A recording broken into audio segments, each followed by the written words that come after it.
Hello, and welcome to this week's broadcast of Spring Hill Now. I'm Alexandria Rayford.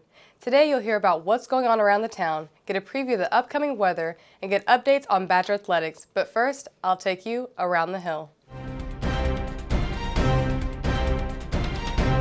Phi Mu will be hosting their philanthropy event, Kickballin' for Kids, this Saturday from 11 a.m. to 2 p.m.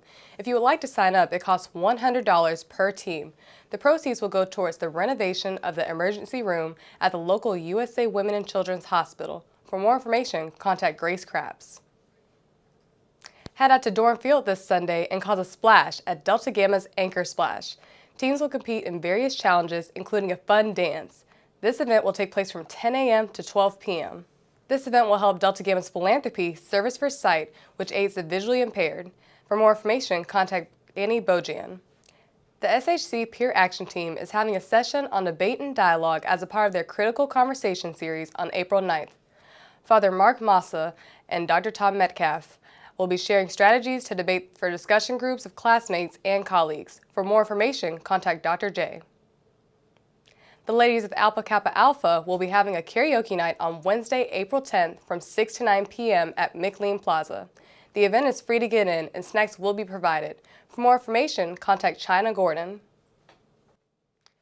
The Office of Residence Life has announced that summer housing will be available again this year.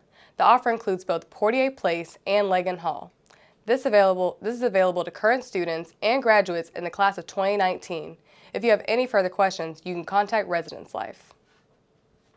This year, Spring Hill's campus has played home to numerous service and assistant animals belonging to students in the dorms. Reporter Sydney Lee gives us insight to the pet policy on campus. Spring Hill's campus is home to hundreds of students from all around the world, and even a few four-legged friends. One of these furry companions is Riley, a certified assistance animal. Riley he'll be 2 on June 2nd. I've had him since he was 8 weeks old. He's a Pembroke Welsh Corgi. I got him from a breeder in Mount Carmel, Tennessee, so I drove 24 hours round trip from here to get him. He's a trained ESA, and I'm working on training him to be a therapy dog. Pets other than fish are not permitted to live on campus. However, approved service and assistance animals are allowed to stay in the dorms with students. There is a need for, if a student has a need for an emotional support animal, they can go through the application process, which takes about 1 month, 30 to 60 days. And that's when the application is reviewed and seeing if there is any need, and that student will be contacted by our office and having a conversation to just better understand how we can assist throughout the process as well. There is an application process on our Badger Web page if there is a need. Any student wishing to have a service or assistance animal on campus should review the policy on Badger Web and submit an application to Residence Life. Now we will go to Tara Summers to take you around the town.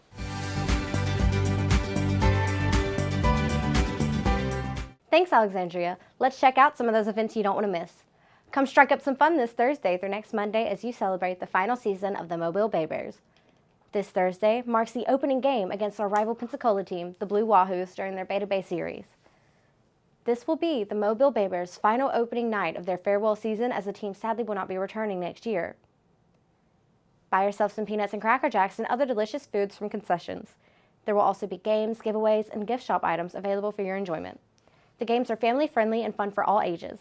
You can even enjoy a fireworks show on Friday. This Saturday, starting from 12 to 3 p.m., a Mac and Cheese Festival will be held at Cathedral Square. The festival is being put on by the United Cerebral Palsy of Mobile, Alabama. All proceeds will benefit this organization. Tickets are $12 for general admission. For a VIC ticket, which stands for Very Important Cheese Ticket, you gain exclusive access to 1 hour prior to general admission. The VIC ticket is priced at $25. You can find the link to purchase tickets at the Mobtown Mac and Cheese Festival Facebook page. That's what's happening around the town this week. I'm Tara Summers. Back to you, Alexandria. Thanks, Tara. Now we will go to Morgan Jemison for your weather report. Thanks, Alexandria. Let's see what's going on with the weather this week. Today we will have thunderstorms with a high of 74 degrees and a low of 64 degrees with an 80% chance of rain. Tomorrow we will have thunderstorms with a high of 80 degrees and a low of 64 degrees with a 90% chance of rain. Saturday we will have scattered thunderstorms with a high of 80 degrees and a low of 65 degrees with a 40% chance of rain. Sunday we will have thunderstorms and we will have a high of 80 degrees and a low of 65 degrees with a 40% chance of rain. Now let's take a look at next week's forecast. We will have warmer temperatures and some rain in the beginning of next week, but we will see a drop in temperatures by the end of the week. This has been your weather update. I'm Morgan Jemison. Back to you, Alexandria. Thanks, Morgan. Now we will go to Kira Babiars for your Badger Athletics coverage. Thanks, Alexandria. Let's see what's happening in Badger Athletics. The baseball team dominated this past weekend, winning 3 of their 4 games against Tuskegee University. The Badgers will be traveling to Kentucky this weekend to take on Kentucky State University. The softball team was able to sweep Tuskegee University, scoring a total of 12 runs over the weekend. The Badgers will be back at home this weekend when they take on Miles College. Finally, the men's and women's tennis teams have hit a winning streak, with both teams defeating Blue Mountain College 4-3. Now let's take a look at the upcoming games. Every team will play away games, while the softball team will be the only one playing on the hill. So come out and cheer for your Badgers on April 5th, 6th, and 10th at Murray Field. This has been your Badger sports coverage. I'm Kira Babiars. Back to you, Alexandria. On Friday night, the Men of Color Council hosted their first Capture the Flag game. Reporter Michaela Page caught up with some of the MOCC members and got a first-hand look at their Capture the Flag event. Hi, my name is McKees Harris, and I'm the president of the Men of Color Council Legacy Chapter. We are a nonprofit organization that was started on Cornell University, but now we're here on Spring Hill. We focus on 3 main things, which are professional development, service, and social events. We just had our biggest event, which was Capture the Flag.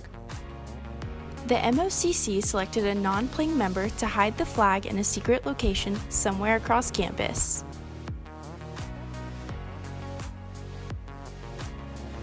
At 7:30, people gathered in the cafeteria in order to receive glow sticks, get to know one another, and finally choose teams.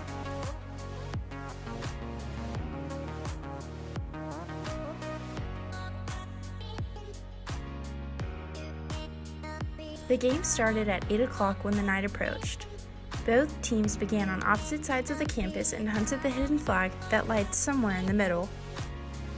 After a student found the flag, the race for the win truly began. After the game was over, students met in the middle and decided to play another round because the night was still young. Be on the lookout for upcoming events, the 3-point shootout and the car wash. This concludes our episode of Spring Hill Now. Tune in next week to hear more of your local Badger news. I'm Alexandria Rayford, and have a wonderful weekend.